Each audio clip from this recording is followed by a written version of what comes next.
Сәлеметсіздер ме, құрметті тыңдармандар? Мен дәрігер-терапевтпін, есімім Алмат. Бүгінгі талқылайтын тақырыбымыз витамин D жайлы болады. Жалпы бұл тақырыпта витамин D-ның адам ағзасына пайдасын, зиянын, аз кезіндегі симптомдарын және де қанша мөлшерде тағайындау керек екені туралы қарапайым тілде айтып өтетін боламын. Ал сіз қазақ тілді контентті қолдау барысында осы видеоға лайк баса кетіңіз, комментарий жазыңыз, арнама тіркеліп достарыңызбен бөлісе кетіңіз. Ал біз бастаймыз. Витамин D құрылымы бойынша ол гормонға ұқсас болып келеді. Сол себепті адам ағзасына гормон тәрізді кеңінен әсер етеді. Біз витамин D-ның 5 формасын ажыратамыз. Соның ішінде бізге керегі D2 және D3 формасы. D2 ол өсімдік тектес тағамдарда көбірек кездеседі, ал D3 болса, ол жануар тектес тағамдарда және де күн сәулесі арқылы адам ағзасына сіңіріліп отырады. Витамин D-ның ең көп суточный дозасын біз осы күн сәулесі арқылы аламыз. Қалай алады десеңіз, күннің ультракүлгін сәулесі біздің терімізге әсер ету арқылы осы теріде витамин D түзіледі. Ал қалған мөлшерін біз тағамдар арқылы алып отырамыз. Соның ішінде ең көбі ол балықтарда. Атап айтатын болсақ, сом балығы, лосось, форель, тунец және де жұмыртқаның сарысы, сүтті тағамдарда, сырда, балық майында және де сиырдың бауырында өте көп кездеседі. Біз осы витамин D-ның көп мөлшерін осы күн сәулесінен алатындықтан, жалпы күн сәулесіне күнделікті шығып тұруымыз қажет. Ол үшін аппақ адамдар үшін күніне 5-10 минут шықсақ жеткілікті. Ал үшін қара торы, қара адамдар үшін 30-40 минут күннің астында жүруіміз қажет. Тағы да бір айтып кететін жайт, осы витамин D-ны біз терезе арқылы, әйнек арқылы және де күннен қорғайтын кремдер арқылы ала алмаймыз. Себебі ультракүлгін сәулесі олардан өтпейді. Жалпы витамин D-ның адам ағзасында аз болуы мүмкін, қауіп-қатер тобындағы адамдарда кездеседі. Оның атап айтатын болса, оларға вегандар кіреді, сүт ішпейтін адамдар, асқазан ішек жолында созылмалы қабыну процесі бар адамдар және де асқазанның операциялық әрекет арқылы асқазанын кішірейткен адамдар кездеседі. Дәл именно осындай адамдар тобын жылына 2-3 рет қандағы витамин D-ның мөлшерін оларға ал кісілерге анықтап және де профилактикалық доза ішіп тұрған дұрыс. Ал енді келесіде осы витамин D-ның дефицит салдарынан адам ағзасында пайда болатын симптомдарды атап айтатын боламын. Оларға айтатын болсақ, біріншісі ол сүйектері сынғыш келеді. Сүйектердің тығыздығы төмен келеді. Және де буындары ауырады, сүйектері ауырады, тістері түскіш келеді, шаштары түскіш келеді, постоянно депрессия болады, және ұйқышылдық болады, әлсіздік болады мұндай адамдарда.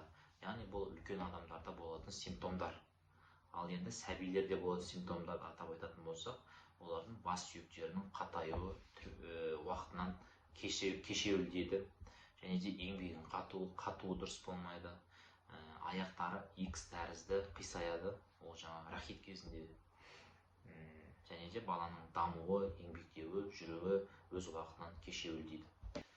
Ал енді витамин D-ның пайдасына келетін болсақ, жалпы бұның бірнеше қызметтері бар. Соның ішінде ең кең таралған қызметі ол кальций фосфор алмасуын реттеп, ішектерде кальций фосфор алмасуының сіңірілуін қамтамасыз ету. Егер де адам ағзасында витамин D-ның мөлшері азайып кететін болса, онымен қоса кальцийдің де сіңірілуі нашарлайды. Ол дегеніміз, кальций ол сүйектерге керек.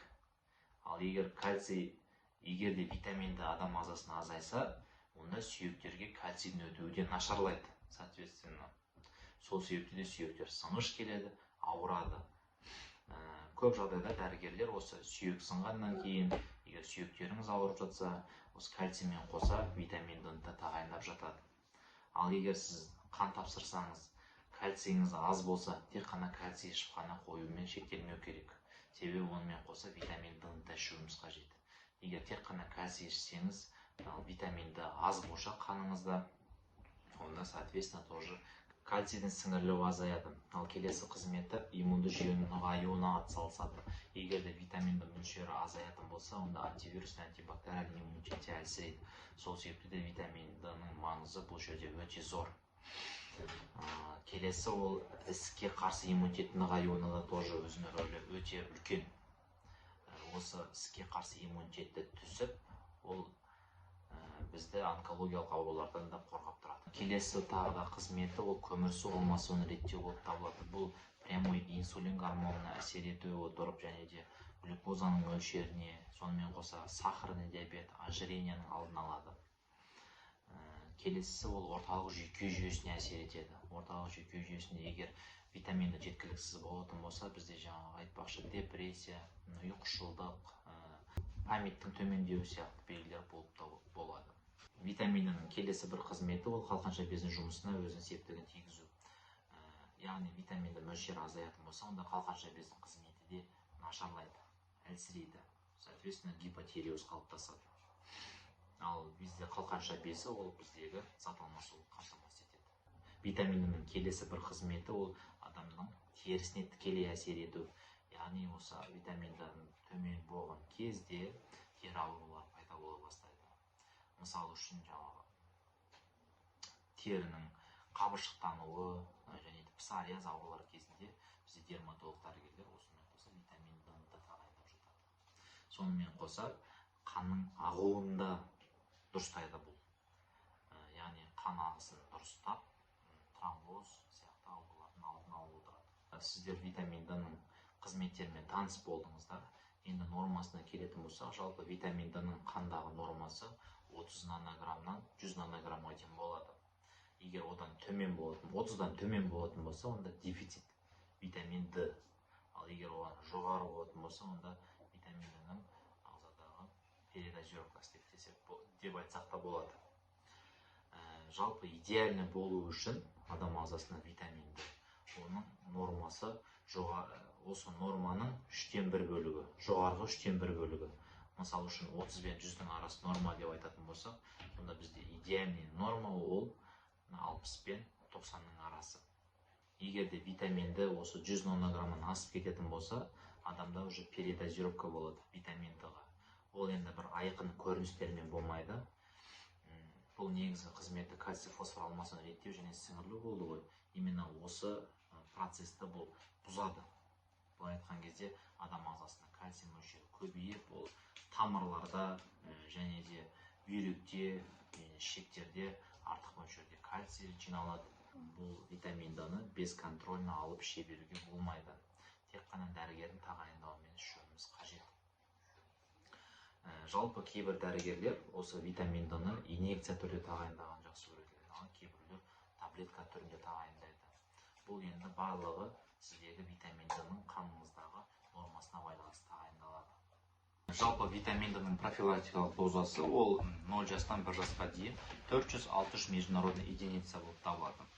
Ал уже 1 жастан 18 жас аралығындағы пациенттерге 600 бен 1000 международный единицаның арасын тағайындаймыз.